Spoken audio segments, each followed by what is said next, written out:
Hello everybody, this is TipTop MTG here today with another Magic the Gathering video. In today's video, I'm going to be reviewing Magic's latest set, Jumpstart. To start off, what is Jumpstart? Jumpstart is a unique Magic booster product meant as a tool for new players and as a fun limited experience for more experienced players. So, let's talk about how the product works. The first step of playing Jumpstart is opening 2 packs. Then you shuffle them together, then you play. It's really that simple. And, to really understand how it works, you have to know what the packs look like. Each pack has an introductory card that tells you the theme of the pack. Then, you get a pre-built mini deck that is not made up of random slots, but instead a pre-selection of cards. So, you are not pulling random goblins, you are pulling a specific set of goblins. So, you have 2 half decks and then combine them together. You could get Spooky Garuk or Goblin Minions. But, reviewing a set is a complex task, and so I'm going to be breaking down my thoughts into different categories. First, let's start with new cards. So there are 37 new cards in Jumpstart. These are now legal in Vintage, Legacy, Historic, Pauper, and Commander, in any Legacy format. There are now 10 new commanders, 5 of which are 2-color cards with wildly interesting themes. Some of the other ones include Tiny Bones and Muxus. Overall, they are really fun, and only a few of them feel incredibly powerful. These could end up seeing play in Eternal formats, but I expect they will see the most play in Commander and Historic. But we'll talk about Historic here in a little bit. Looking at the non-Commander new cards, there are a decent supply of non-interesting new cards such as Release the Dogs, Trusty Retriever, Supply Runners, Living Lightning, Lightning Visionary, and even more.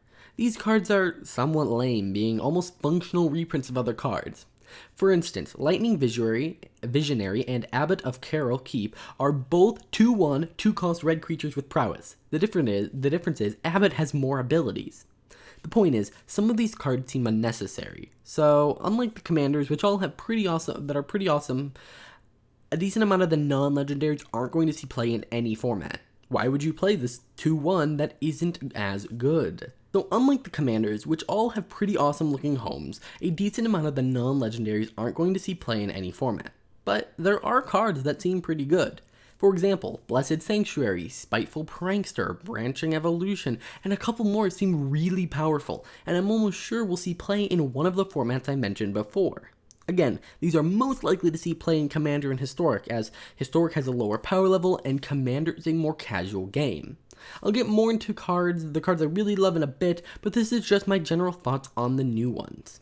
There are a lot more useless cards than I thought there would be. I thought they would savor every new card slot instead of having a couple of them feel wasted. Next, let's talk about reprints. Overall, looking at the reprints, this set looks pretty good. It has amazing cards like Risk Study and Crater of Behemoth, and there are a lot of cards with amazing value. But the thing is, you have to remember that how this set is printed is hard to track, as some cards are printed multiple times, some themes are rarer than others, and there are over 500 cards in the set. This means that even if the set has a couple of high value cards, the chances of pulling them is lower, and that means that the price of the cards will stay higher. Reprints really are valued for 2 reasons. People like when prices go down, and if they are expensive reprints, people like trying to open up packs to either save money or make money. And because of the weird printing of this, it's hard to tell what these reprints actually mean for the price of the cards. That being said, they have some amazing cards, and it seems jam-packed full of awesome reprints. Now, let's just talk about the format, and is it fun? Because first off, this is not meant to be a reprint product, this is not meant to introduce new cards to formats, this is meant to be an experience, and in my opinion, Jumpstart is some of the most fun Magic I've played in a while. Now, I know a lot of people are going to disagree with me, and that's completely fair. I've heard some people say, hey, I opened it and that was very boring, everything was low powered, and that is just, Jumpstart is meant for a specific player group. Not every product is for every person. For an example, Unsanctioned is not for me, but Jumpstart seems really fun. It's a lot lower power. It makes it like, there's a lot more back and forth. It's not just like one person dominates the game. And I think it's a very, very interesting product that, you know, if implemented right into MTG Arena, could have had no controversy around it. And I just overall think the format is really fun. Obviously, there are some times where someone just has the better deck. There are some themes that aren't that great, like dinosaurs, and there are some themes that are really amazing, like elves. So obviously, you could, you know, end up being just stomped by bigger decks and bigger and better decks, but overall, it seems very balanced, and it feels like even one of the best decks could probably lose to one of the worst decks if, you know, things went right. So overall, I think it's pretty good. Next, let's talk about its introduction to MTG Arena, and this is probably one of the most controversial points about Jumpstart. MTG Arena's implementation was somewhat controversial. All of the Jumpstart cards are historic legal, and the only way to get booster packs of Jumpstart is through a limited event where you pay 2,000 gold to get 2 Jumpstart packs. However, it's not just 2 random packs. You get to choose one of 3 packs and then another one of 3 packs. Then you shuffle the packs together and play in the event. The reward from the event are 2 mythic/rare ICRs that contain only Jumpstart cards, and you can play as many games as you want. It's not like after you lose 3 games with your Jumpstart, you know, you get kicked out.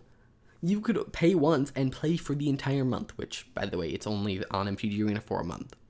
While this sounds great, what some people have been complaining about is that you don't get wildcard progress and there's no duplicate protection for packs. Another complaint is that the event only lasts for a month. Overall, I think these complaints are valid. However, people saying that the limited-only nature is an anti-consumer move or saying that it's a ridiculous price, I feel like they're somewhat exaggerating. Yes, people who want to collect 100% of the set are going to have trouble not using wildcards, but that's not the point of the set. The point of the set is meant to be an experience, and I think I've talked about this a little bit.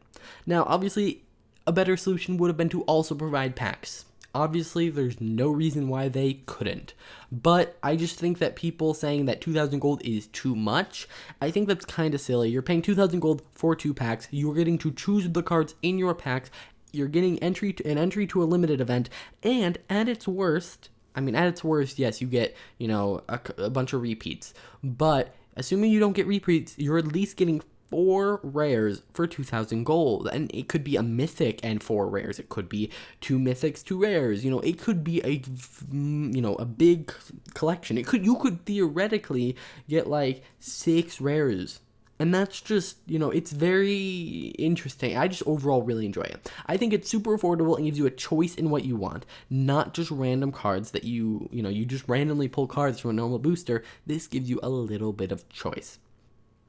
I think, honestly, a majority of the player base is going to like its implementation. Obviously, adding a booster pack would not be bad, and they will enjoy the format. Now, I'm not saying it's wrong to say that you don't like the system. I just want you to consider that this product was originally designed to be an experience, not a set of cards. Either way, if you have a different opinion than me, feel free to let me know in the comments down below.